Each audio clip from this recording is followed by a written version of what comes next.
Olá, bom dia, Deus abençoe a sua segunda-feira. Eu quero consagrar a nossa semana. Eu quero fazer uma oração forte por você. Essa oração vai fazer diferença na sua vida. Pode ter certeza, viu? Eu estou aqui debaixo de uma fé ativada, debaixo da unção do Espírito Santo. Eu quero profetizar na tua vida. Eu quero ser boca de Deus hoje para abençoar você nesta semana. E Deus está me revelando. Tem muitas pessoas aqui que vão orar comigo agora. Deus vai dar livramentos na família. A sua família vai receber livramento. Briga, contenda, acidente, confusão, separação, destruição, prejuízo. Deus vai dar livramento de maldição, de macumba, de inveja. Deus vai dar livramento de todo o mal. Fique aqui até o final, porque você vai receber para a sua família e para a sua vida essa palavra profética, em nome de Jesus, esta oração. Aonde você estiver, você vai sentir algo muito forte da parte de Deus na sua vida, ainda hoje, e nós vamos consagrar também a nossa semana. Aqui no livro de 2 Samuel, capítulo 9, fala sobre a bondade de Davi com o filho de Jonatas. Quem era Jonatas? Amiguíssimo, muito amigo mesmo de Davi. Embora o pai de Jonatas, que era o rei Saul, odiava Davi, né? Saul, rei, odiava Davi, porque ele tinha muito ciúme e inveja de Davi. Porém, Jonatas não. Jonatas gostava de Davi. Tinha uma amizade ali, né? Tanto é que, várias vezes, Jonatas, ele livrou a vida de Davi, porque o pai dele tramava lá pegar Davi, prender, matar, e ele rapidamente avisava Davi, Davi conseguia fugir, escapar, enfim, né? Então, houve uma amizade muito grande entre Davi e Jonatas, né? E diz a Bíblia que Saul, ele foi ungido por Deus, foi consagrado por Deus para ser o primeiro rei de Israel. Até então, Israel não tinha rei. Mas o que aconteceu?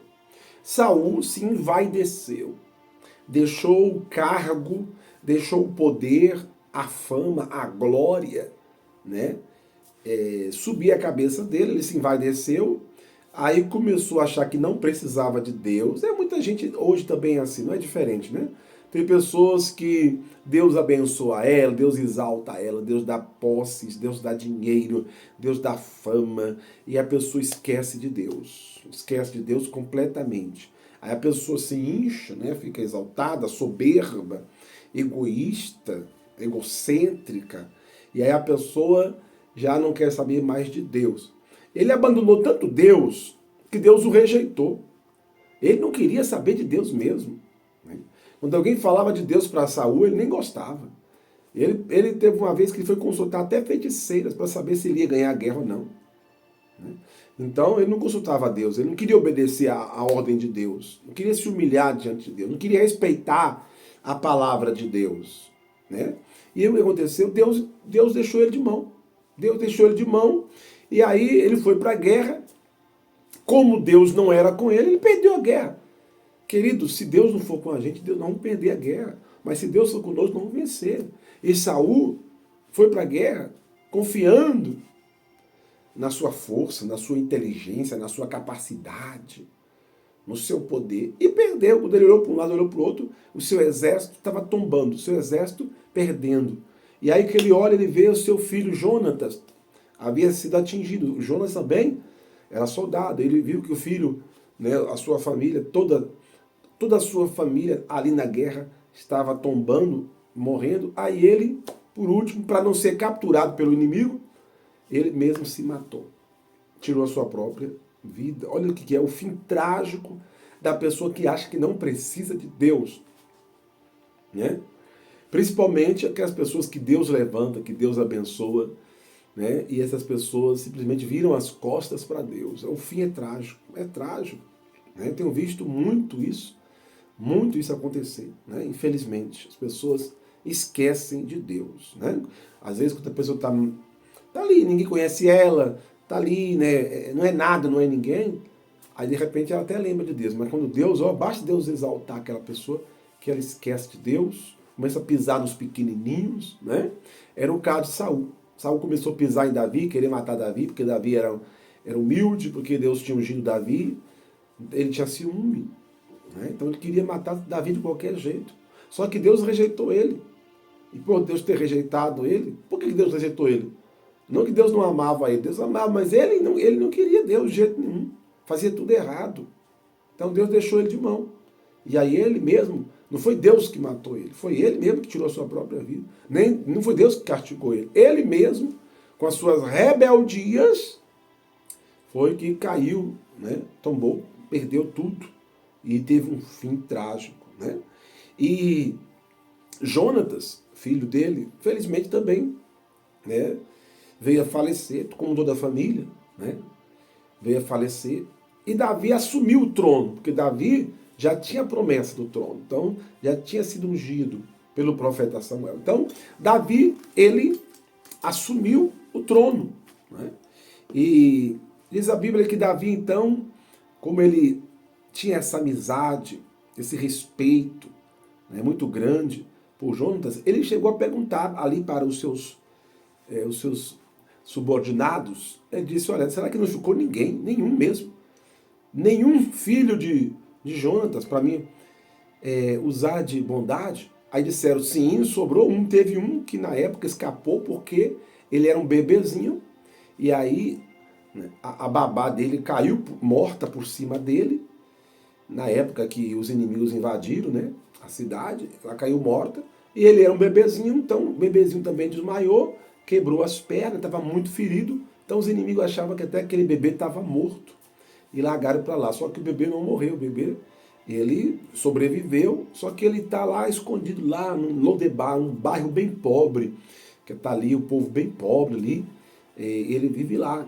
ele não tem nenhum parente por ele, vive lá mendigando, ele anda se rastejando, porque as duas pernas dele é quebrada, ele tem esse defeito, né? O defeito dele, ele tem deficiência física, né? Então, ele está lá esquecido lá. E, enfim. Aí Davi então falou, então manda chamar ele. Traz ele aqui, porque eu quero abençoar ele. Eu quero devolver para ele tudo que é dele de direito. Olha que se fosse outro rei não faria isso não, tá? Por quê? Era de costume naquela época, quando um rei assumia um trono, ele tinha que eliminar toda a ameaça de alguém que podia fazer uma rebelião e querer tomar o reino, né? Então Davi, ele não era apegado às coisas materiais. A vaidade não entrava no coração de Davi, né? Ele não estava ali no trono porque ele deu um golpe ou porque ele lutou por aquele trono. Não, foi Deus que escolheu, Deus colocou ele lá. E ele, o coração dele não estava no trono, não estava no poder, na riqueza, no cargo de rei, não. O coração dele estava no Senhor. Então ele não tinha problema nenhum, né, com os antigos, né, com o antigo rei, que era Saul. Ele não tinha problema, embora o rei Saul queria destruir ele, mas Jonatas não, Jonatas era amigo dele. Então ele falou, eu quero usar de bondade com o filho de Jonatas, meu amigo que morreu. Se tiver algum filho dele vivo, eu quero pegar toda a riqueza que era dele e passar para o filho de Jonatas e também para o seu avô Saul. E assim aconteceu. Mandou chamar Mefibosete, Mefibosete veio, né?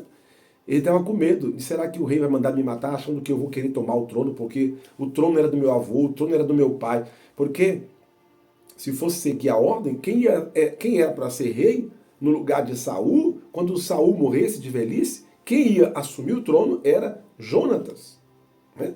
Então Jonatas, e depois de Jonatas, seria quem? Mefibosete. Mefibosete que seria o sucessor caso fosse seguir essa ordem, né? Mas, por causa do pecado de Saul, nem ele assumiu o trono, nem Jonatas e nem Mefibosete. Agora Deus escolheu outro, porque é assim que Deus faz. Quando um não quer, Deus não vai obrigar ele a querer. Deus tira aquele que não quer e dá para aquele que quer, né? Deus faz isso, né? Então o que aconteceu? Mandou chamar Mefibosete. Mefibosete estava com medo, achando que Davi ia eliminar ele, porque ele era uma ameaça real. Achando que Mefibosete, de repente, poderia fazer uma rebelião, quem sabe, e querer reivindicar o trono. Então Mefibosete estava com muito medo. Mas só que Davi falou assim, olha, não tenha medo, não temas, porque eu te chamei aqui, porque eu quero usar de bondade com o teu pai, Jonatas, e com o teu avô, Saul, tudo que era deles. Todas as terras, a fazenda, o ouro, a prata, o dinheiro, o gado, toda a fortuna que era do seu avô Saul e do seu pai, Jonatas, eu vou transferir para você. Está aqui assinado, carimbado, está aqui. Ó. Você, a partir de hoje, você não volta mais para Lodemar. A partir de hoje, você não vai ser mais um homem pobre. E outra coisa, você não tem nenhuma família, não é? Você não tem pai, não tem mãe, não tem primo, não tem ninguém por você. A partir de hoje você vai ser a minha família. Você vai comer pão aqui na mesa comigo. Você vai ser como um príncipe aqui. Você vai viver como um príncipe. Olha só que coisa linda, hein? E Mefibosete, mas o que, Senhor? Eu sou um cão morto. Eu sou como um cão morto. Eu sou deficiente, quebraram minhas pernas. Eu não... Aí Davi falou, não diga isso. Você é filho da promessa. Você é herdeiro. Você tem direito, sim. Você acha que você não tem direito? Porque tiraram os seus direitos, mas diante de Deus você tem direito. E Deus é justo. Você não tem culpa do que aconteceu. Então você tem que ser honrado. O que é seu é seu. O que é meu é meu. Então, olha só como que Davi era justo, né? Por isso é que Davi, diz a Bíblia, que ele era segundo o coração de Deus, né? E aí, então, naquele dia, a vida de Mefibosete mudou. Mudou da água para o vinho. Amém? Assim também, hoje, eu quero fazer esta oração. E eu quero profetizar essa palavra na sua vida. Amém? De repente, você fala assim, eu estou aqui esquecido. Eu estou esquecido na minha vida sentimental. Eu estou me sentindo esquecida. Esquecida pela minha família. Eu estou me sentindo esquecido pelos meus amigos. Eu estou me sentindo aqui, me jogaram escanteio. Estou me sentindo sozinho, esquecido. De repente você fala assim, eu tinha tantos direitos. Quantas coisas que eu perdi. Hoje era para eu estar bem. Mefibosete, né, pensava assim, poxa vida, se meu avô Saul tivesse obedecido a Deus, hoje era para eu estar bem de vida. Não era para eu estar aqui nessa miséria, nesse sofrimento. Hoje era para eu estar bem, vivendo bem. Mas infelizmente deu tudo errado na minha vida. Eu não tive sorte até quando eu nasci. Até na hora quando eu era criancinha, quebraram as minhas pernas. Eu nasci sem família, eu fui criado sem família, cresci sem família, sem amor, né? Então Mefibosete achava que a vida dele ia acabar ali, sem família, sem amor, sem reconhecimento, ninguém reconhecia ele como rei, né? Era como um pobre coitado, as pessoas diziam isso para ele, você é como um cão morto, você já era, você perdeu o trono, você perdeu aquela vida, né, de monarca. Então ele não tinha nenhuma esperança, né? Ele não podia trabalhar, porque ele era aleijado, né? Toda a sua família morta. Então ele não tinha nenhuma esperança de vida. Ele se sentia como um cão morto. Mas só que, aleluia, Deus usou de bondade com ele. Então às vezes você pensa que você não é ninguém, pensa que você nunca vai prosperar. Às vezes você pensa que você está esquecido, mas Deus não esqueceu de você. Eu estou aqui hoje como profeta do Senhor para dizer para o senhor e para a senhora que está aqui me assistindo ao longo desse dia de hoje. Deus não esqueceu de você. O rei manda te chamar. Você ainda vai comer na mesa do rei. Você ainda vai receber tudo que é seu de direito. Você tem direito de ser feliz. Não é porque aconteceu tragédias na sua vida, como foi na vida de Mefibosete, aconteceu tragédias terríveis na vida dele. Não é porque aconteceu tragédias no passado, na sua vida, que você não pode ser feliz. Mefibosete também. Olha as tragédias que aconteceram na vida de Mefibosete. Ficou defeituoso, ficou aleijado por causa da guerra. Mataram toda a sua família. Ele passava necessidade, passava fome. As pessoas zombavam dele. As pessoas diziam para ele que ele era um Zé Ninguém, que ele nunca ia ser ninguém na vida, que ele tinha perdido tudo. Quem sabe eu estou falando com alguém aqui também nessa situação. As pessoas dizem para você que você nunca vai ser nada na vida, nunca vai ser ninguém. Você que tem uma história de tragédias. A sua vida sentimental, uma tragédia. Sua vida financeira, tragédia. Na sua família, tragédia. E você pensa assim, não, na minha vida, nunca mais eu vou ter paz. Eu quero dizer para você, assim como Deus mudou a vida de Mefibosete, Ele muda a sua vida também, Ele muda a sua família, Ele muda a sua história. Não importa a tragédia que já aconteceu, o fim do casamento, o desemprego, a dívida, a falência. Eu não sei o que foi a tragédia que já aconteceu na tua vida, a enfermidade. Eu não sei. Mas uma coisa eu sei, o rei hoje, ele manda te chamar para te abençoar. Você crê? Então diga glória a Deus e diga aleluia. O passado de Mefibosete era só tragédia, mas só que Deus mandou chamar ele. Colocou ele lá no palácio, honrou ele, devolveu para ele todas as terras, toda a riqueza. E os fins dos dias dele, o resto da vida dele foi uma vida próspera, de muita alegria, de muito amor, de muita paz. Amém? Assim também, eu profetizo na sua vida, em nome de Jesus. Você fala assim, bispo, mas Deus nunca vai me abençoar porque eu tenho defeitos na minha vida. Deus, quando Ele quer abençoar, Ele não olha para os defeitos. Lembre-se que quando Davi mandou chamar ele, alguém disse, olha, ele é aleijado, hein? Davi falou, não quero saber se ele tem defeito, eu quero saber que eu vou honrar ele. De repente você fala assim, eu tenho tantos defeitos na minha vida, será que Deus ele vai me abençoar, vai me prosperar? Sim, com certeza. Deus não olha para os defeitos. Deus não olha se você tem um defeito ou não. Deus, quando Ele tem a promessa, Ele vai cumprir. Amém? Vamos orar? Vamos fazer a oração do dia?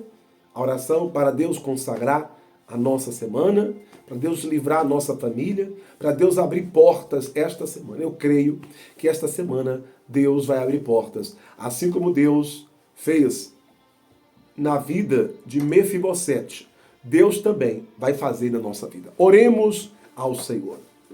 Pai nosso que estás nos céus, santificado seja o teu nome. Venha a nós o teu reino, seja feita a tua vontade, assim na terra como nos céus. O pão nosso de cada dia nos dai hoje, perdoai as nossas ofensas, assim como nós perdoamos a quem nos tem ofendido. Não nos deixes cair em tentação, livra-nos, Senhor, do mal, pois teu é o reino, o poder e a glória para todo sempre. Meu Deus, obrigado por esta palavra. Eu quero profetizar. Tem pessoas que estão saindo de Lodebar hoje, do esquecimento. Tem pessoas, meu Pai, que quebraram as pernas dela. Aconteceram acidentes, tragédias na vida dessa pessoa. Mas ela vai se levantar, o Senhor vai mudar a história de vida desta pessoa, o Senhor vai abrir as portas, o Senhor vai prosperar, essa pessoa vai ganhar essa causa na justiça, essa pessoa, meu Deus, em nome de Jesus, vai ser muito feliz em família, vai ser feliz em todas as áreas da vida dela, na vida espiritual, na vida material. Oh, meu Deus, eu quero consagrar a nossa vida, a nossa família nesse feriado, Senhor. Eu quero consagrar, meu Pai, em nome de Jesus.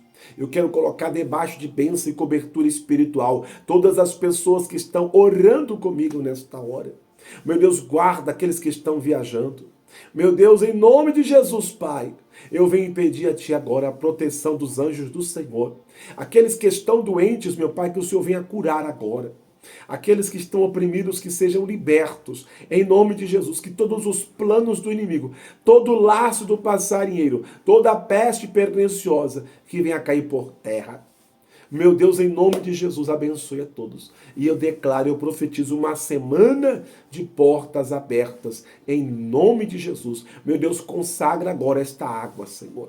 Consagra, meu Pai, esta água, com a tua bênção, com a tua unção, com o teu poder, eu te peço nesta hora, para a glória do Pai, do Filho e do Espírito Santo. E você crer, diga amém, diga glória a Deus e diga graças a Deus. Repita assim comigo: a minha semana já está consagrada a Deus. Amém? Que Deus abençoe e fique na paz do Senhor Jesus.